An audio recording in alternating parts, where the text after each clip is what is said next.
Himmatnagar sessions કોર્ટનો હત્યા કેસમાં ફાંસીની સજાનો ચુકાદો। 3 વર્ષ અગાઉના હત્યા કેસમાં ફાંસીની સજા ફટકારવામાં આવી છે।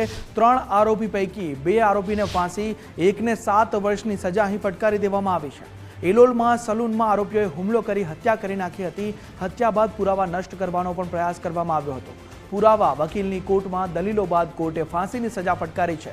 વર્ષ 2023ના હત્યા કેસમાં આ મહત્વનો ચુકાદો કોર્ટે આપ્યો છે। આરોપી મોહમ્મદ નદીમ મોહમ્મદ કુતુબ્બીન અંસારીને ફાંસી ફટકારવામાં આવી છે।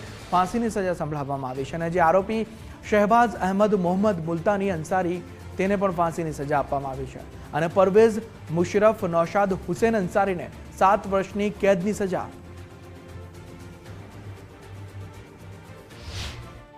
સાબરકાંઠા જિલ્લાના માનનીય ન્યાયાધીશ શ્રી કે.આર. રબારી સાહેબે ઐતિહાસિક ચુકાદો આપી 2 આરોપીઓને rarest of the rare case ગણી ફાંસીની સજા ફરમાવેલી છે।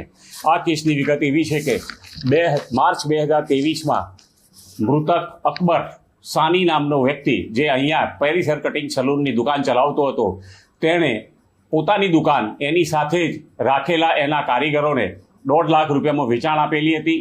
એ પૈસા એ આપતા નહોતા અને એ પૈસાની ઉઘરાણી વારંવાર કરતા આ લોકોએ વેલ પ્લાનેટ કરી અકબરને ત્યાંથી પૈસા લેવા બોલાવેલ અને પૈસા માટે અકબર જ્યારે અહીં આવ્યો ત્યારે એની સાથે તારીક નામના એના મિત્રને પણ લાવેલો અને ત્યારબાદ આ લોકો યોજના મુજબ તારીખને રૂમ પર રાખેલા અને અકબરને પૈસા આપવાનું કહી અને દુકાન ઉપર લઈ ગયેલા અને ત્યાં અકબરની અત્યંત ક્રૂર અને ઘાતકી રીતે હત્યા કરવામાં આવેલી।